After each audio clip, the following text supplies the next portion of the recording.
Hello, everyone, and welcome to another episode of the Crystal Core Radio Podcast. We're going to be focusing this MMO podcast today primarily on Final Fantasy XIV. We will talk about some Blue Protocol. There's been some discussions, some questions, and stuff going on the internet as usual, and that will be a fun little topic, and we'll wrap up with our 20 questions. Just for those of you who are listening, this is a spoiler-free episode. We are not talking story. Chris hasn't played it. I haven't played it. I think Chili is the only one who's stepped into the new world in Final Fantasy XIV. But there is news. There is, clearly discussion topics with the launch of Dawntrail. Where does Final Fantasy XIV go from here? But before we dive into our subjects, let's go around the table and get reintroduced to everybody. Chris has been off running a ultra marathon. How are you doing, sir?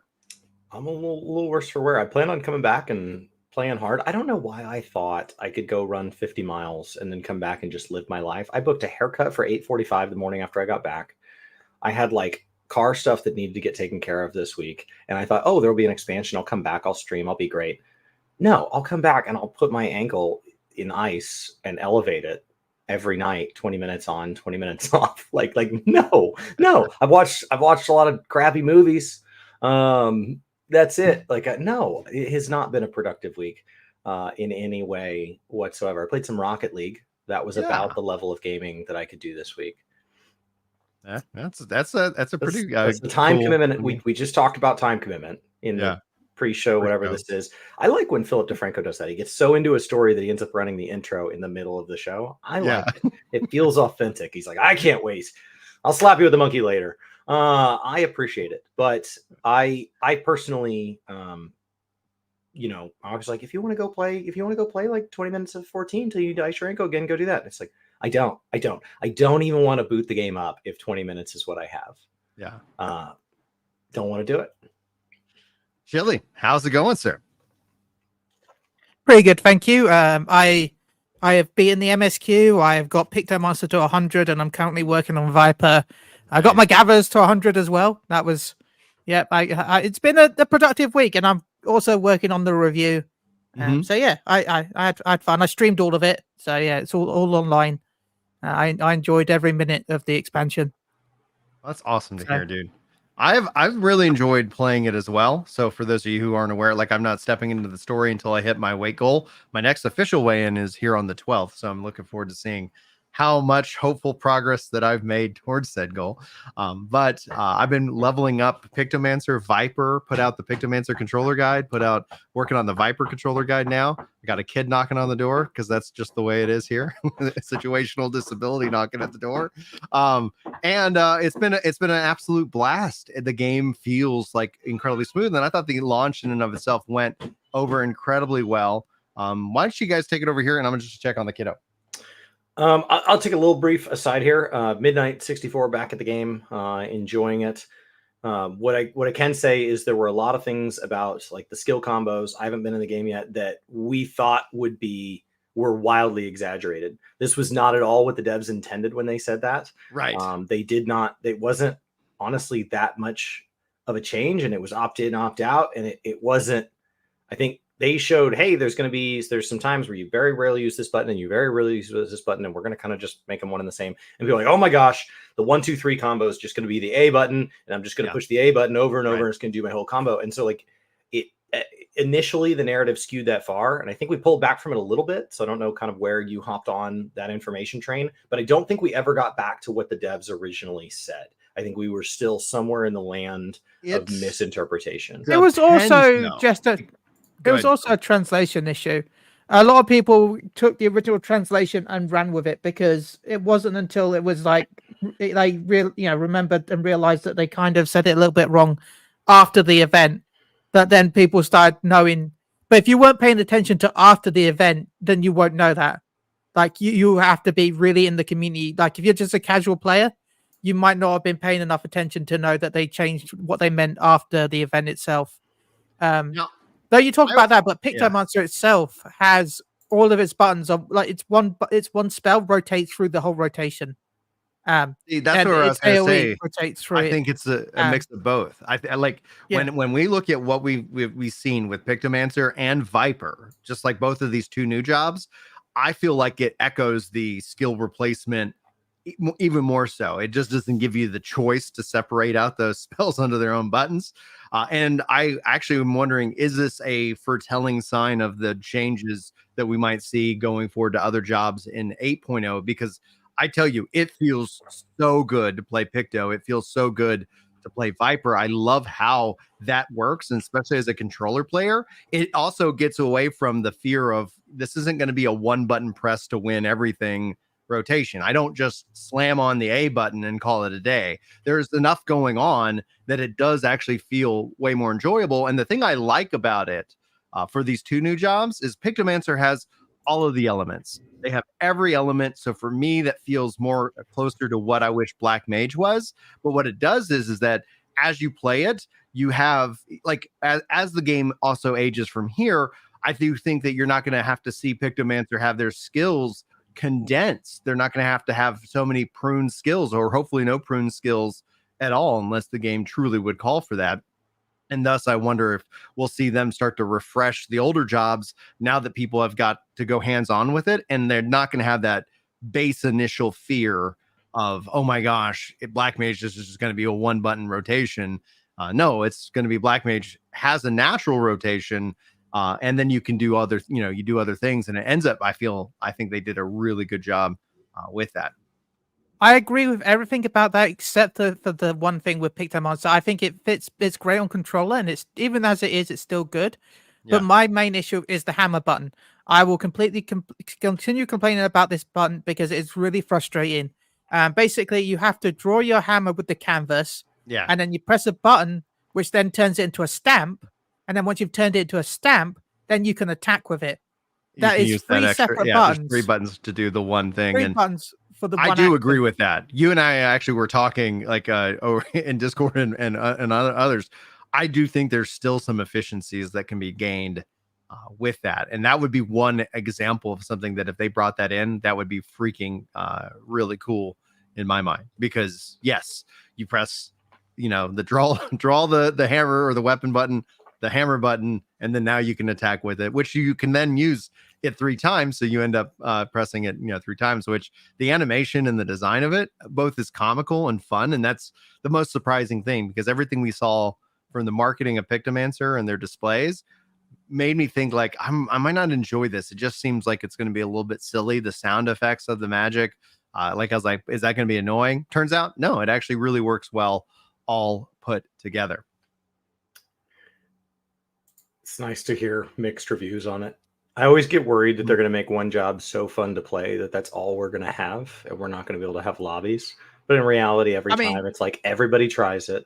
For a handful, it's a new and fun fit, and everybody else just goes back to the job where they came from, which is important. Like, we still have, as Brian says, every expansion, we don't just get, 1, 2 new jobs.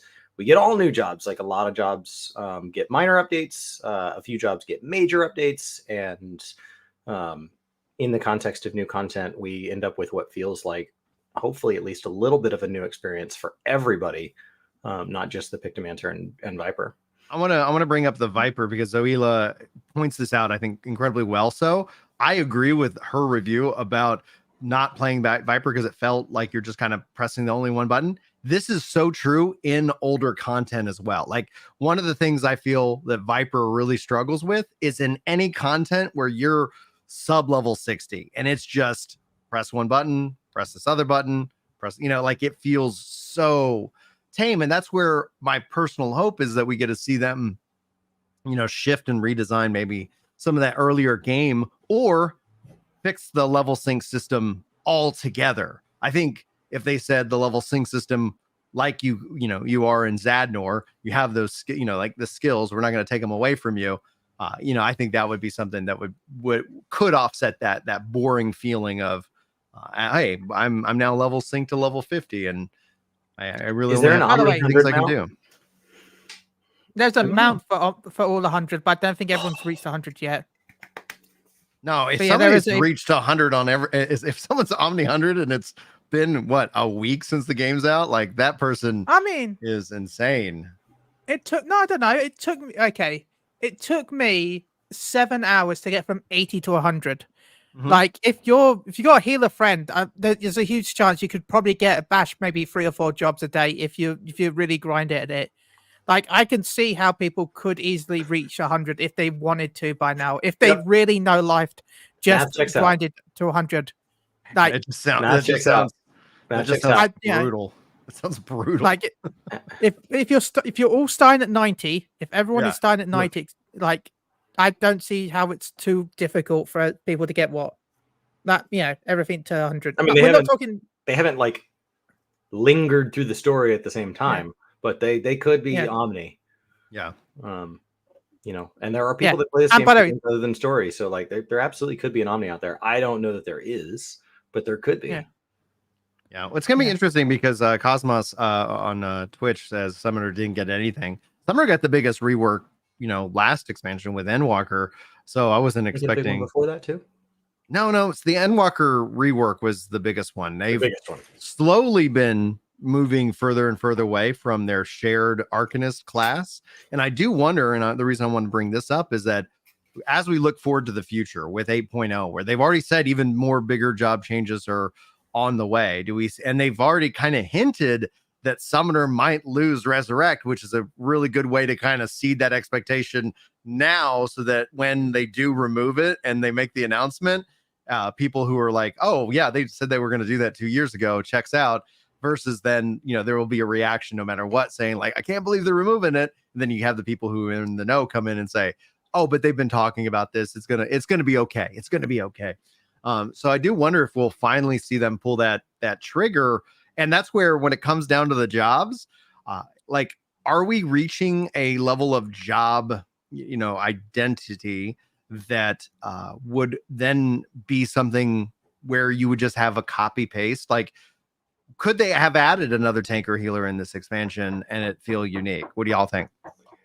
I'm sure there is a way to come up with a new way to play tanks and healers. There, like at some point, right, when you have one job in a game, if the only way to play the game is one job, you think of a game like Mega Man, you just play the one way, right? Rayman, you just play the one way. Yeah. The moment you add a second way, Sonic and Knuckles, you're like, whoa, this is totally different.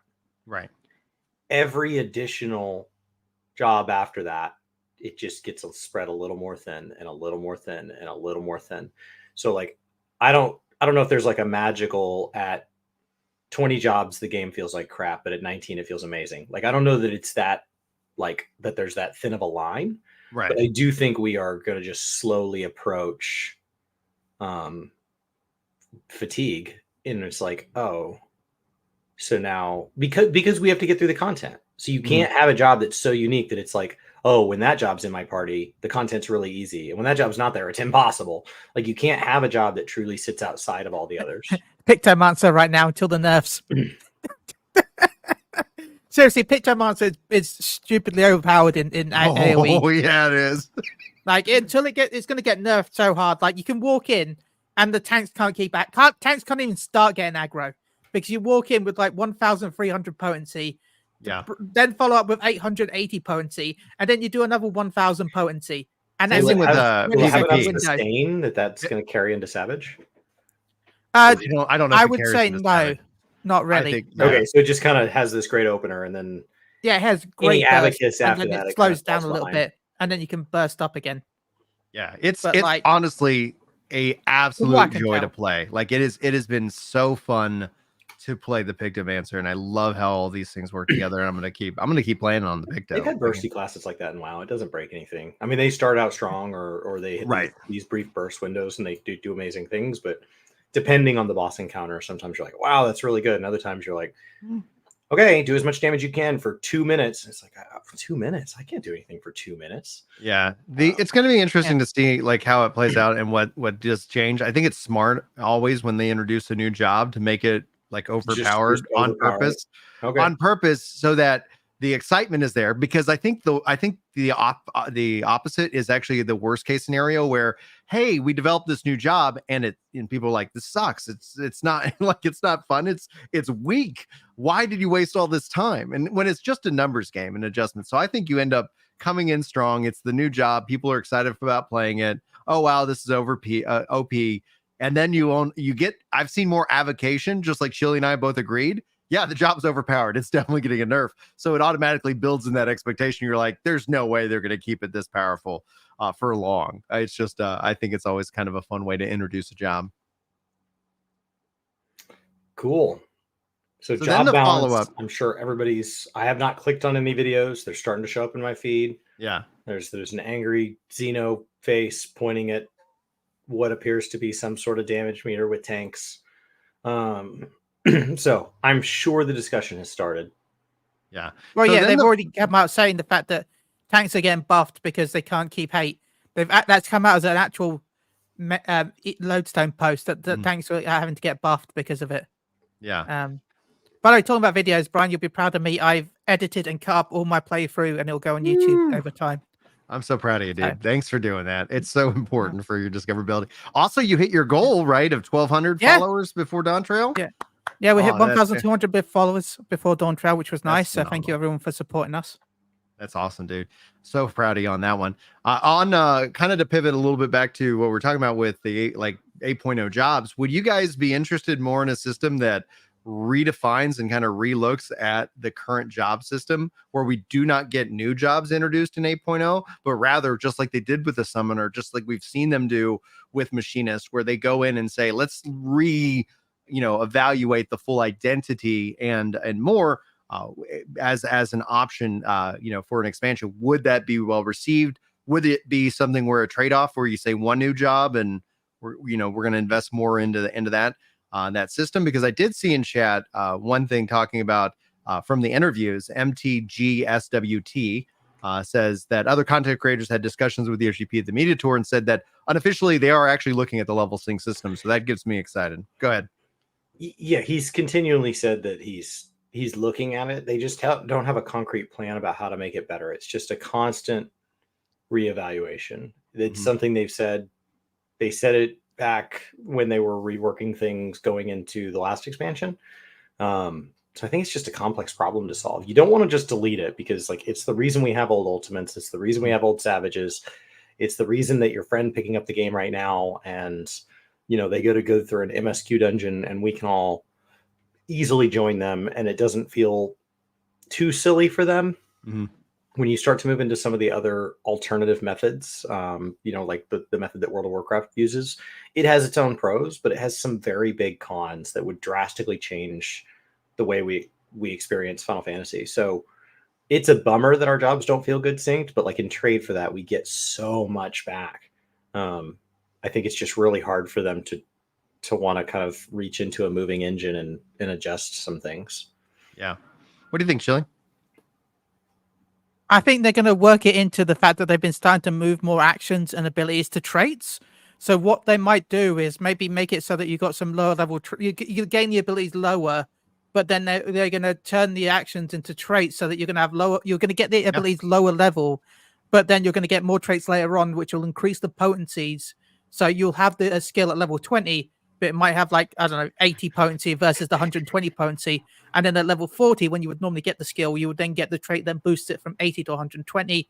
And then level 80, whatever you get, the 100. You'll get traits over time that will then boost the damage. And so then help scale you up.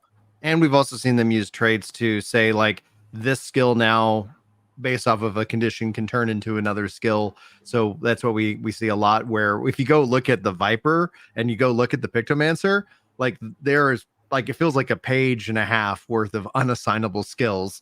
And that is both interesting and also, as somebody who was trying to understand, Viper has some positionals that are a part of these unassigned skills. You're like, oh wait, if this skill turns into a positional, how do I make sure that I'm very well aware that this evolution of the skill is in fact I'm in the right position? Otherwise, it's not incredibly clear in just the UI button that gets swapped out. Got to be careful moving it too far forward. For those of us that are the experts, it would feel good to have more of our abilities sooner, just to compress that down. If I drop back to level 50, give me most of my level 90 rotation. That would feel really good to us. That's what World of Warcraft did with their skill system. Is you get skills just basically bombarded to you. Every 20 seconds, you hit a new level, and they toss another skill onto your bar. Unexplained, unrequested. You don't pay for it from a trainer or anything like that. It just drops onto you, and it's just back to back to back. So you play the game for like 4 hours, and like you could keep using your same like 1-2 combo at the beginning, and they've got it tuned where you would still do fine, but you've added like 40 buttons to the bar, and it just gets so out of hand. And like to an existing player, that feels really reasonable, but to a brand new player, and we've seen some videos of like some longtime MMO players getting into WoW for the first time now, like you see them going like the day 9th response, like what are you talking about? Yeah. So we do want to be careful with that.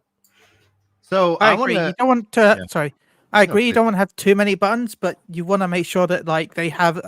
My main thing is making sure they have like a basic AoE rotation, a basic melee rotation, and then anything else. Yeah, anything else should be weighted to your highest scaled up. But like, if you could, like, I still can't believe I did leveling roulette earlier today, right? I don't even know how we got this dungeon, but somehow we got Satasha, and I'm like, I have no AoE as Viper in that level, and it felt, when they were doing big pulls, like I've got no way. And by the way, that was really frustrating because the pie was a level 92 Paladin, a level 95 White Mage, a level 84 Pictomancer, and me at level 85 Viper, and the game was like, that you're doing leveling roulette, Satasha. Let's get into it. That's where I think if they reevaluate the level sync system in 8.0 or something like that, that could end up, I think, solving that problem. That's a setting available in pre-mades. What is it? When did they added that setting? It's pre-mades, right?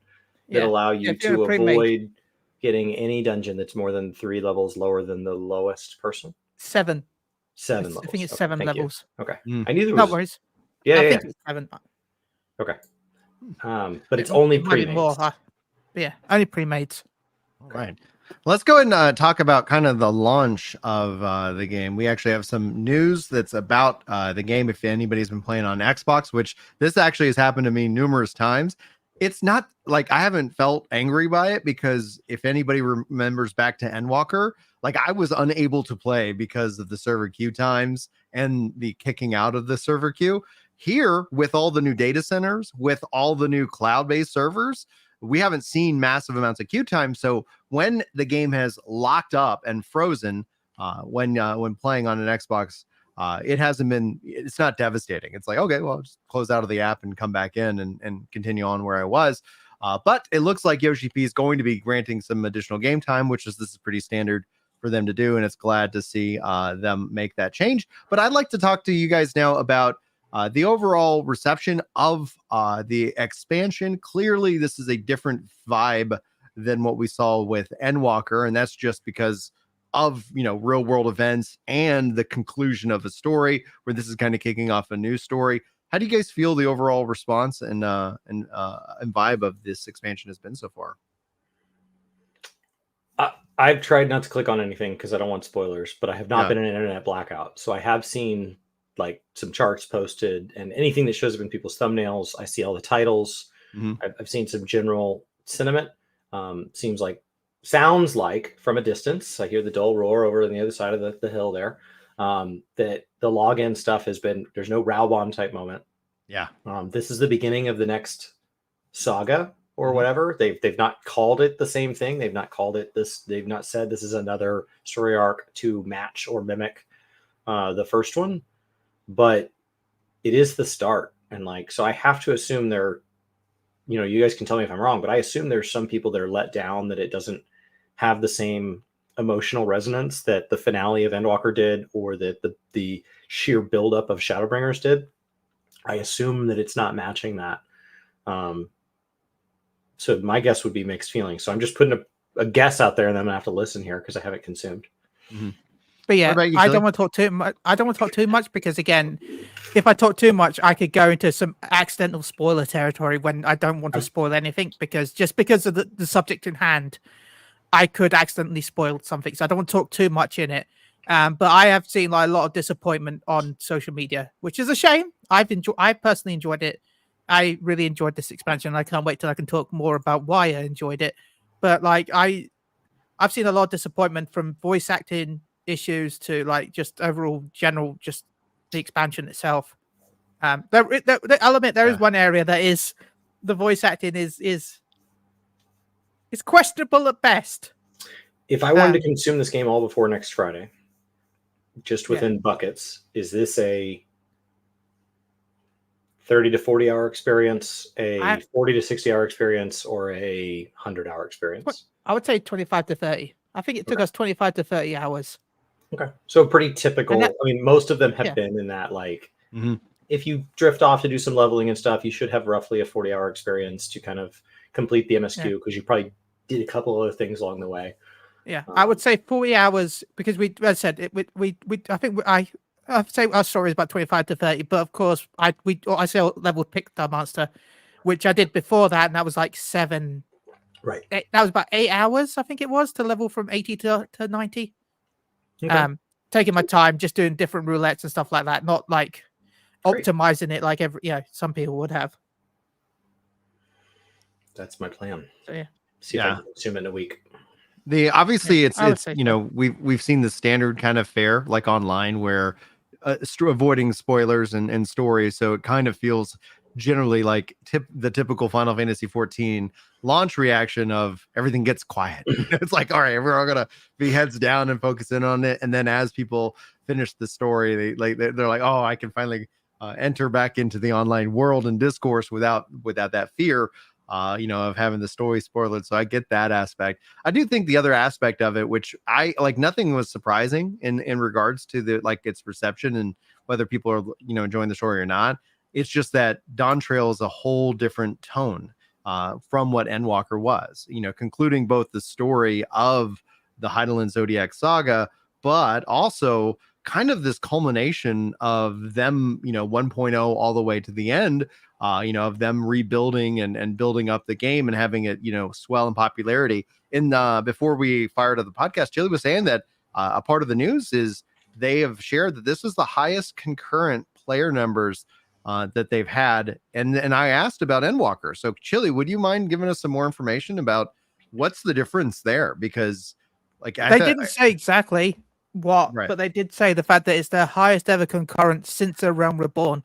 So A Realm Reborn actually had more player base than Endwalker, probably mainly because all the they probably had more accounts trying to log in, but they have more people playing at the same time now than they did during Endwalker, and more. That's got to be a server capacity portion, though. Like Endwalker, the restaurant was at capacity, and we're just ignoring the crowd outside. We're like, oh, 150 people like this restaurant. Okay, but there is a riot outside. Like 150 is just when we ran out of room. But no, that is what they've said, that they've reached their highest record amount of concurrent users not since the release of A Realm Reborn in 2013. So yeah, as I said, technically they could have had more, probably with Endwalker and maybe Shadowbringers, but technical issues meant that they couldn't hear. Right, and that's where when you said that, I was like, no way. Like Endwalker was like, I was in line. I was in line for like 13, 14, 16,000. Yes. It was like, oh, and the funniest thing about like the Endwalker launch though is that if you were a full-time streamer, if you were able to log in when it wasn't peak hours, no problems whatsoever. Like it was a beautiful experience. But if you had to go to work and then you get off work and then you had to wait in line, and it was the bug. It was it's a culmination, I guess, of Yoshi P saying there is no technical debt. You want to play during the most popular hours? Yeah. But you also had that we've discovered a bug from 1.0 still in the launch thing, and that was one of the things plaguing Endwalker, which was both unfortunate and humorous to a degree now, especially after the fact. As Midnight 64 said in the chat, just because you're in the line doesn't mean you're actually on the ride, and that's what it means. You're not technically a player until you're actually on the server itself. You're in the login queue. So for them, that doesn't count. It's more a statement about technology than about interest. Yeah. The interest is huge. Just getting all the people in the restaurant would be a huge technological leap. Just the fact that they have these like cloud data centers and the Dynamis data center, and what people have stated is like, oh, I'm just going to go log on to and play through the story on one of these unpopulated worlds.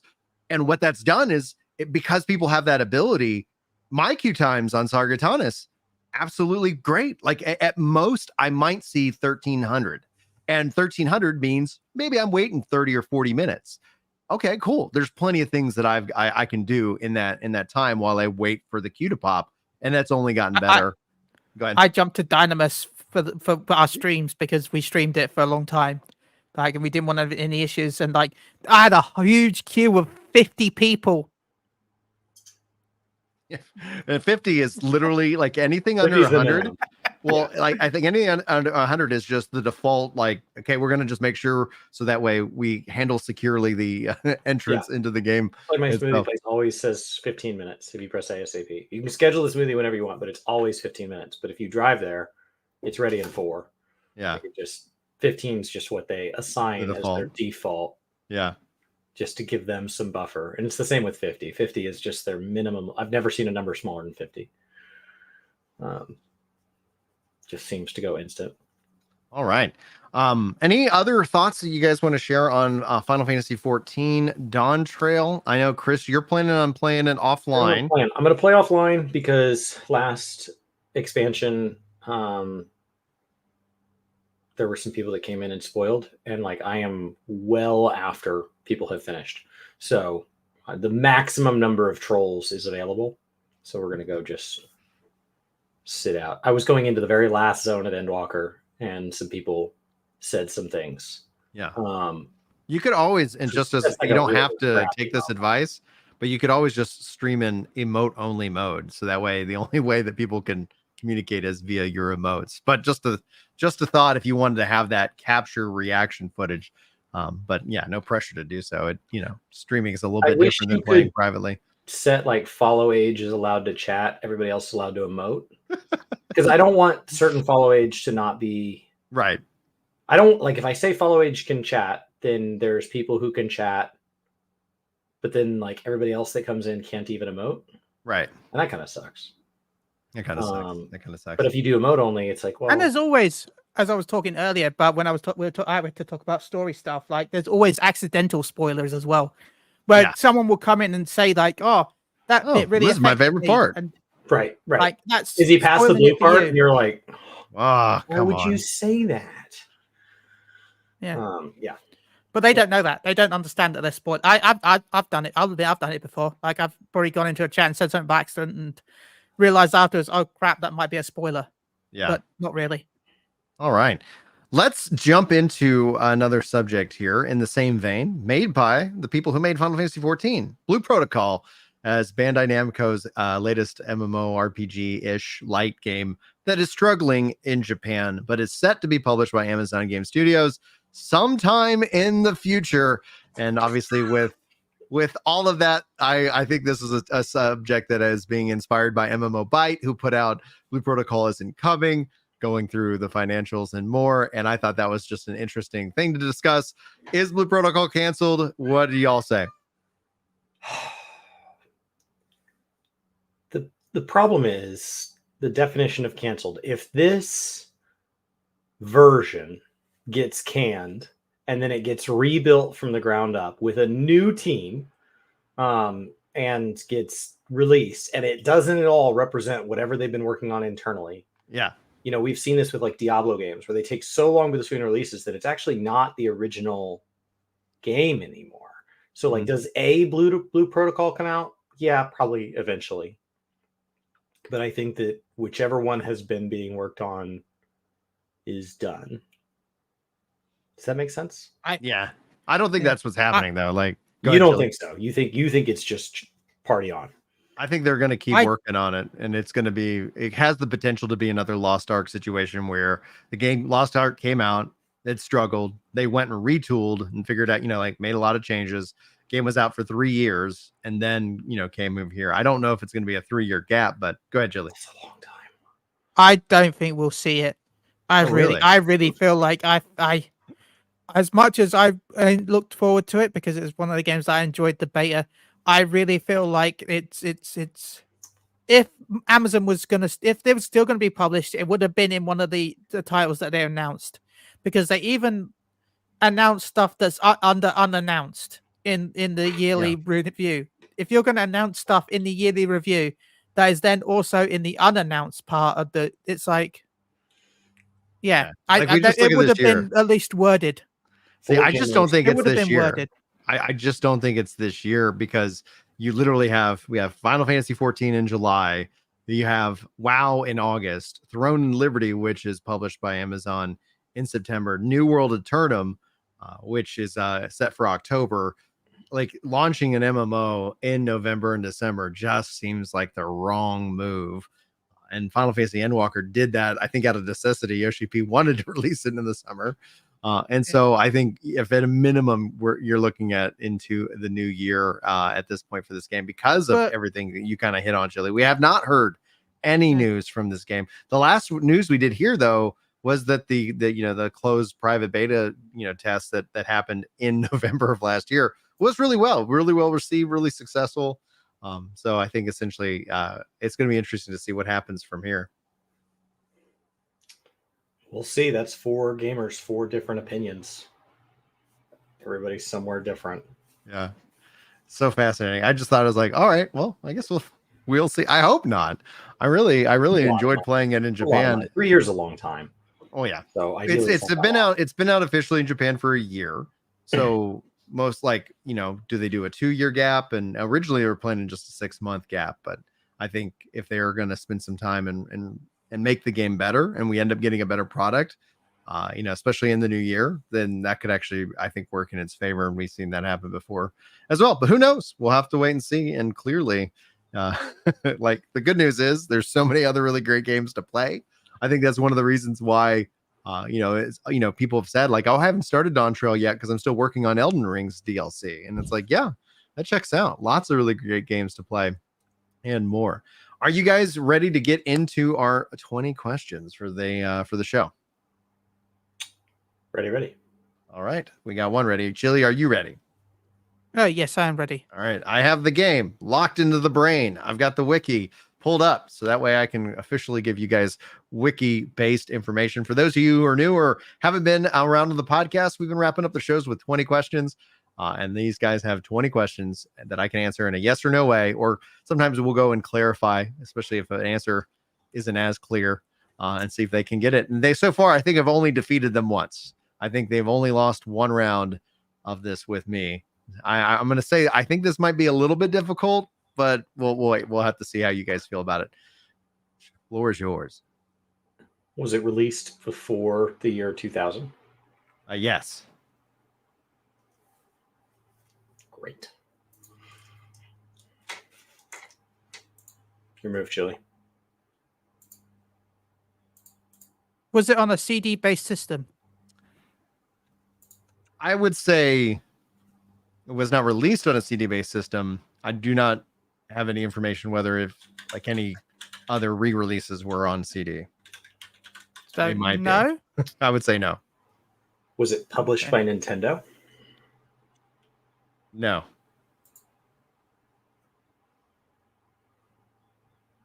So that leaves Sega, right? There's other publishers besides Nintendo and Sega. Yeah. No, but Sony? it was not on the because no, in the 90s. Could have been could have been. I meant like console, like could have been a publisher that doesn't own the platform. No, it can't be. But if it's not Nintendo, it can't be PlayStation because it's a CD-based system. So I think you're confusing published versus platform, Chili. Just as a heads up. No, but yeah, but it's true. It could still be on the N64, I guess. Yeah, it could still be released on those platforms. I was just trying to knock out a bunch of first-party stuff. But it still can't. It still means it's Sega, Amiga, or Nintendo. It's one of 3. Do you want to try to get it down to a platform? Yeah. Or do we need to do like more on the age? Pre-2000 is a big window. Yeah. Unless he's gonna, especially if he's going back to like Pong. We haven't done anything like that, but we haven't gotten that far. We haven't gotten that far back yet. Was it after the 90s? No. Oh, there we go. Maybe it's Pong.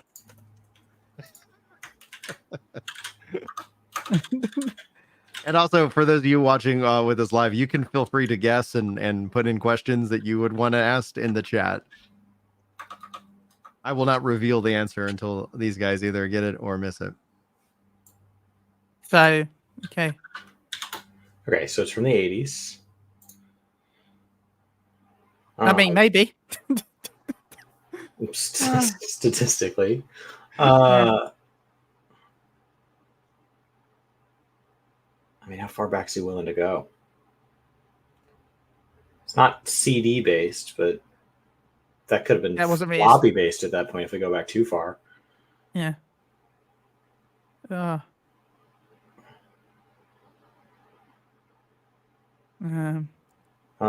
it an RPG? Yes. Great. That's 5 questions. Well, that kind of screws me over. We didn't really get RPGs until the 2000s, so. Well, should just limit the number. I'll highlight this because it's funny. Was it a Japanese RPG? Yes.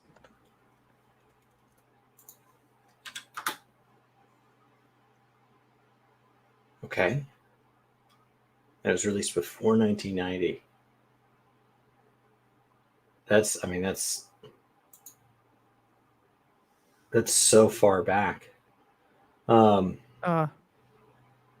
even when you look back at like the original Harvest Moon or like that's all still 90s. Like there was so much that came out of the 90s. Dragon Quest is also the 80s.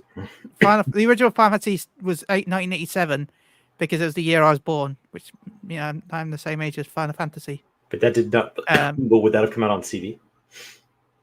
Well, it said no. It's not on a CD-based system. It's not on CD-based system. And it would have been. It released later on CD-based system because it released on PS1. But it was not originally. No, CD. It was not originally CD-based. It was on cartridge. Okay. That's one of the reasons why my guess is that why didn't they come in Europe, because they would have then had to make a cartridge for every different language, and yeah, that's expensive. All right.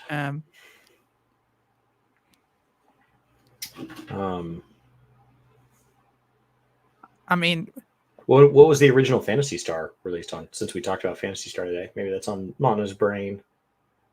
I thought that was on the Mega Drive in the 90s, but I might be wrong.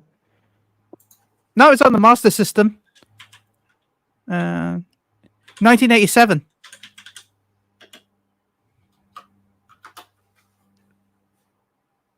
Phantasy Star was on the Master System. Okay. Do you want to... Is it your question or mine? It's your question. I asked for Japanese RPG. Was it published by Sega? It was not. Okay, so that knocks out Phantasy Star. I mean, we'll just throw it out there. Was it published by Square? No, this was not published by Square. So that rules out right?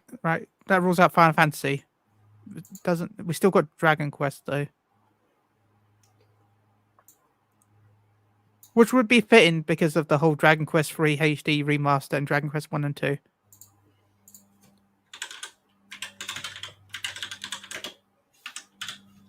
And Dragon Quest came out in the 80s on what console? I'm having to Google this because remember, none of these came out here. No, this is a long way back. Dragon Warrior came out in the 1980s, in 1986, on the Nintendo Entertainment System. Okay. It was published by Square Enix, though. Oh. Well, published by Enix, which wasn't owned by Square at the time, right? Enix was a separate corporation before the merger. Never mind. He could have slew one by us. Yeah. Was the game on the NES? Yes. Great. Okay. It's nice to get a positive. I mean, knocking things out is nice, but it's good to get a positive. Okay. Was it originally published on the NES? Yes. I'll take that. That's Oh, 10 wait, we said that. questions. That was 9. That was number 9. Well, I'm you done. asked if it was on the NES, and then you said it wasn't originally published. Yeah. I'm going to count those 2 questions. That's 10. Damn it. You still got plenty of. I think you guys are going to knock this one out. We'll see.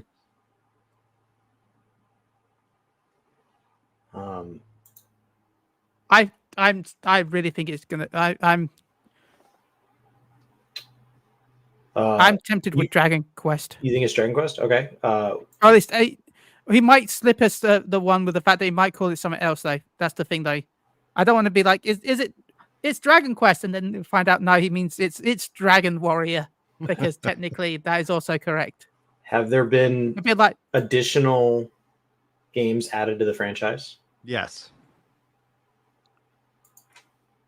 Okay, that helps.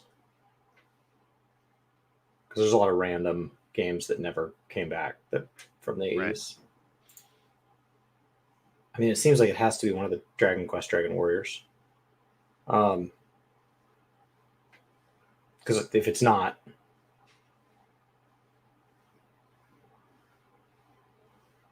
it'll be like it. No, he means Ultima 2. Well, that was that NES? That wasn't NES. No, I think that's PC only. Okay. How many questions do we have left? You got 9 questions left. Do you want to just ask if it has dragon in the name? Is that too simple? You know what? Sure. Does it have dragon in the title name? It does. Okay. So now we can just start hammering them out. Is it Dragon Quest? No. Okay, so then there's still Dragon Warrior, and there's Dragon Quest 2, and there's Dragon Quest 3. Like, what do we? Okay. How do we want to start? Is there a way to knock them out? Is it going to remake this year? Yes. There you go, Dragon Quest 3. Is it Dragon Quest 3? It is. Dragon Quest. Right. I would have accepted Dragon Quest or Dragon Warrior, and that was 15 questions for Dragon Warrior, aka Dragon Quest 3, which came out on the NES in the United States in 1988. And then apparently this will be the official release in Europe. Yeah. And what I figured would be tricky, what I was thinking like might be tricky, was the fact this was published by Enix prior to Square Enix and that acquisition. So it's like, was this published by Square? No. Is it considered a Square Enix IP? Yes, it is. So good job, guys. That you did it. You made it all the way, and you got another W in the books. Chris, where can people find you, sir? Gaming Kinda. Gaming 2 Kinda on Twitch. Gaming Kinda on YouTube. And hanging out here. We're going to try to hang out every Friday for the whole year is our plan. That's the goal. That's the goal. We set our goal at 50 just to give ourselves some leeway, but we are trying not to use those too. And I think have we missed a week yet? Just last week because of the launch of Dawntrail, and it would not have made sense. You were running. I think that was like, we're gonna just skip this week, and then we'll roll into this week. So this is our first show back. We'll be back next Friday as well. Lots of fun stuff, lots of gaming news. Chili, where can people find you, sir? You can find me over on twitch.tv/MuggleGram Radio. You can also find me on YouTube under MuggleGram Radio. As I said earlier, I've reached 1.2k followers. Thank you, everyone, for the support. We gave away a copy of the Dawntrail Collector's Edition to celebrate. We reached 113 subs on YouTube, so we've been growing on YouTube as well, which is nice. Big shout out to Brian for the shout outs as well, because I see them on my feed where he's giving us a shout out on YouTube. So thank you for that. Yeah, I always like to help. So yeah, apart from that, you can find me on Twitter, MG_Chili, and I'm currently writing my review, which I'm enjoying. I enjoyed Dawntrail, and I'm excited to see where the raid goes. Yeah, it's going to be really interesting to see how it evolves, and hopefully I'll be. I do think I will be playing Dawntrail's story this year. I feel like I am every day getting closer and needing new clothes and all the good stuff that comes with losing weight. So I'll keep you guys up to date as to when I will officially be able to step back in. And continue on the story. I will be working on getting the Viper controller guide out. I got Viper to 91 yesterday, and so I'm gonna keep plugging away, get it higher, make sure I got everything that can be belled and whistled out for that job, and we'll be you can be catching that content when it goes live. After that point, though, just from a content perspective, since I'm not playing the story, I might shift myself into Once Human, which will be coming out pretty soon. And people say I've heard good things about it, and I'm like, oh, I'll try it. I played a little bit of First Descendant, and it's fine. like I haven't found it to where it's like I have to constantly, be playing, or I can't. I don't not looking for another games as a service. Go ahead. So as people that get lost in games as a service game, and as over the last couple of years, you have taken people's suggestions to kind of branch out more often. What game do you feel, oh my God, like games as a service kind of totally denied me this space, and like I'm so glad to have found it now, but I'm late? And then what game are you like, yeah, this is why I was playing games as service. Like this was not worth the distraction. Elden Ring is that game that I'm like, oh my gosh, this game is really good. Okay. And then you look at the Soul series, I'm like, oh, maybe like one of the things I've discovered this year is like playing Enshrouded, playing Pal World. Like, oh, I really like survival RPGs. Like, I really like, and I was like, oh, that's something that, because it also harkens me back to Final Fantasy 11 to a degree. Yeah. Because it's like, it is tough. And then you invest in your character and your growth. Sure. And then all of a sudden becomes easier. And for all these different reasons. And so I found that is something that has kept me. But to your point, I've been hearing good things about Destiny, and I think I might want to you always can. I haven't played it yet. I haven't played the new the final shape, and I do plan to. But I've also heard from people who have finished the final shape and feel like, oh, I can finally be free of this game. It's finally letting me go, and I have peace with this. And so that is one Endwalker moment. The Endwalker moment where you're like, oh, I think I'm done. I think I've finished the story. I'm good. I'm happy. We're just gonna leave it here. But yeah, it's been awesome stepping back into Final Fantasy 14. It's been fun running the content and also seeing a lot of the changes. Like I have to say, like as somebody who is now not up to date on every change that has been made, as well as like, oh, what's coming. It's fun to hear chat say, oh, by the way, they've talked about that. We saw that earlier in this podcast with, they talked about maybe they'll reevaluate the level sync system. Cool. Yeah, I didn't catch that. I didn't catch that. And then same thing goes with like the Frontlines UI. They updated the Frontlines UI. It's great. I was like, this is so nice. So there's a bunch of and you can now on the double cross hotbar, you can now rearrange drag and drop icons to those shortcuts. Before you only could you would always have to go to whatever hotbar it was linked to. So no matter what, I was always getting questions. Hey, I can't set those skills, and so they fixed that. Now that's in, and I was like, that's. And then the mount, pitching on. You liking the flying? It is great. I love it. I was like, it's like, Brian, what's your favorite part of Dawntrail? It's like having not experienced the story. It's the little things. It's the little things they've added. There's a bunch. It's a bunch of little things. And I would say, kind of as a final thought for me, I don't notice the graphical update. It just feels like I'm in the game, and it's like I'm not like when they showed us side by side in that presentation, I was like, oh wow. But when you're playing the game, I guess my brain was always filling in those details because it's like, yeah, it looks great. It looked great last week. Looked great. Yeah, it still looks great. Okay. So that's just where I fall. All right, guys, thank you so much for listening, tuning in, and hanging out with us. We'll be back next week. Be sure to like, sub, share, and check out these guys' content. I will include a link to their YouTubes in the description of this. And wish you guys all the absolute very best. But until then, take care, guys.